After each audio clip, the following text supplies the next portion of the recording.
नमस्ते दोस्तों, मैं मौर्य वर्षा आपके अपने YouTube चैनल पर स्वागत करती हूँ। आज से हम हिंदी नेट जीआरएफ की परीक्षा की तैयारी शुरू करने वाले हैं। ठीक है, तो आज से लगातार हर रोज़ एक वीडियो मैं अपलोड करने वाली हूँ नेट जीआरएफ के विषय से संबंधित। ठीक है, तो आपको अगर किस विषय पर पहले वीडियो चाहिए आपको कमेंट करके बताना है, उस पर मैं वीडियो बनाने की कोशिश करूँगी।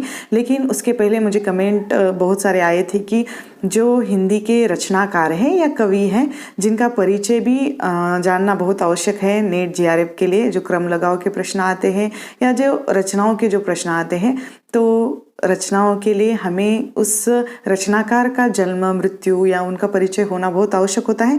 इसीलिए हमने सोचा कि बस इसी पर ही वीडियो पहले बना लेती हूँ, क्योंकि जितने भी हिंदी के रचनाकार हैं पाठ्यक्रम में रखे हुए हैं उन सभी का हम परिचय एक एक करके देखेंगे। ठीक है, इसके अलावा भी जो हमारे उपन्यास रह गए हैं या जो अन्य गद्य साहित्यों में 2-3 कृतियाँ रह गई हैं उनको भी मैं पढ़ रही हूँ। पढ़ने के बाद उस पर भी मैं वीडियो अपलोड कर दूँगी। एग्ज़ाम के पहले यानी नेट परीक्षा अगली जो जून में होने वाली है, उस परीक्षा के पहले मैं आप लोगों को वह उपलब्ध करवा के दूंगी। ठीक है, तो उसकी चिंता करने की आवश्यकता नहीं है, आपको जल्द उपलब्ध करवा के देने वाली हूँ मैं। और इसके नोट्स भी मैंने लिंक में वीडियो के डिस्क्रिप्शन में दिए हैं, जिसको लेना है वो ले सकते हैं। ठीक है, तो चलिए शुरू करते हैं। अमीर खुसरो का जो समय है 14वीं शती है। उनका जो पूरा नाम है अबुल हसन यमीनुद्दीन खुसरो।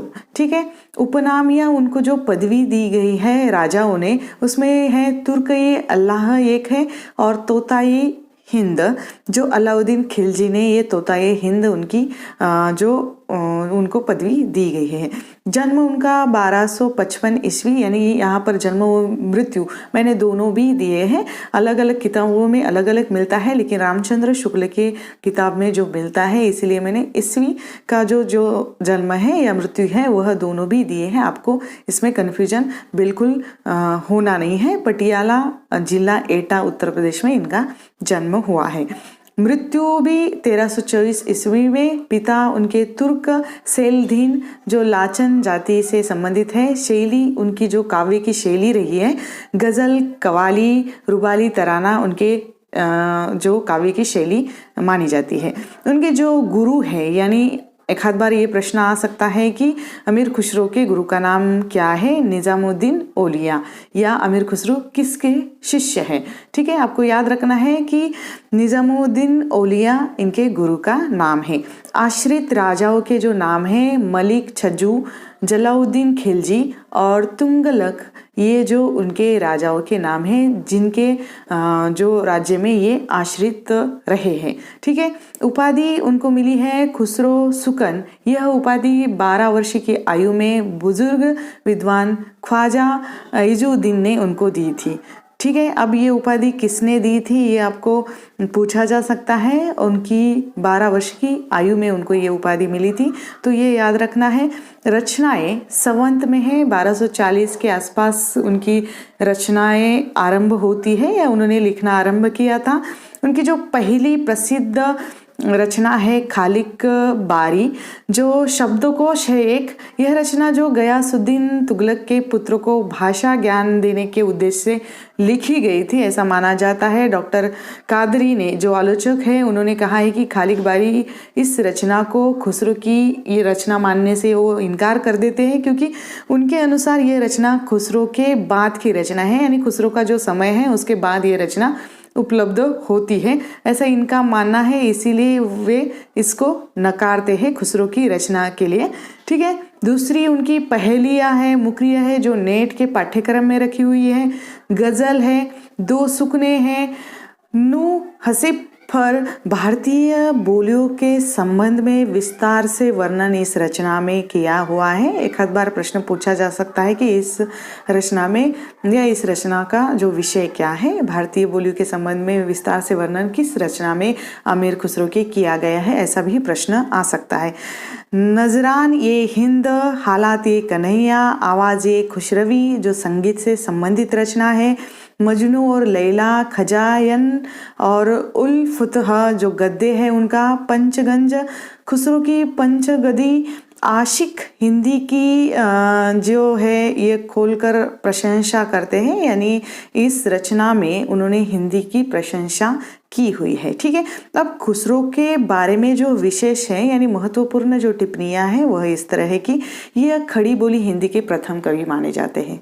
प्रथम कवि खड़ी बोली के कौन है, अगर ऐसा प्रश्न आता है तो वह अमीर खुसरो है। उनको हिंदू मुस्लिम समन्वित संस्कृति का प्रथम जो प्रतिनिधि कवि कहा जाता है, हिंदू मुस्लिम समन्वित संस्कृति का, यानी वह हिंदू के लिए भी लिखते हैं और मुस्लिम के लिए लिखते हैं, यानी दोनों संस्कृति के लिए वह लिखते हैं। राम कुमार वर्मा ने इनको अवधि का प्रथम कवि माना है, यानी किस रचनाकार ने या किस आलोचक ने किस कवि को प्रथम कवि माना है, ये भी याद रखना बहुत ज़रूरी है। राम कुमार वर्मा ने इनको अवधि का प्रथम कवि माना है। खुसरो के हिंदी रचनाओं का प्रथम संग्रह जवाहरे खुसरवी नाम से सन 1918 ईस्वी में मौलाना रशीद अहमद सलाम ने अलीगढ़ से प्रकाशित करवाया था। यानी खुसरो की जो प्रथम संग्रह है जो 1918 ईस्वी में, इसको मौलाना नामक जो रचनाकार है वह उन्होंने ये जो किताब है प्रकाशित करवाई थी, जो अलीगढ़ से प्रकाशित हुई थी। ठीक है, आदिकाल में मनोरंजन पूर्ण और श्रृंगारिक साहित्य लिखने वाले प्रमुख कवि ये माने जाते हैं। यानी तत्कालीन समय में मनोरंजन के लिए और श्रृंगार के लिए ज़्यादा काव्य लिखा जाता था, राजाओं के लिए जो काव्य लिखा जाता था, इसीलिए ये मनोरंजन पूर्ण और श्रृंगारिक साहित्य लिखने वाले प्रमुख कवि माने जाते हैं। ये पहले पहेलियों के कारण सर्वाधिक प्रसिद्ध हुए। इनकी जो कवाली है, पहेलियाँ हैं, मुकरियाँ हैं, लेकिन ये उनकी पहेलियों के कारण सर्वाधिक प्रसिद्ध हुए हैं, यानी उनको प्रसिद्धि पहेलियों के कारण मिली है। उन्होंने गयासुद्दीन बलबन से लेकर अलाउद्दीन और कुतुबुद्दीन मुबारक शाह तक कई पठान बादशाहों का ज़माना देखा है। यानी अमीर खुसरो तत्कालीन समय के जितने भी राजा है, गयासुद्दीन है, अलाउद्दीन है, कुतुबुद्दीन है, यानी इनके राजाओं या कई अनेक पठान बादशाहों का उन्होंने ज़माना देखा है।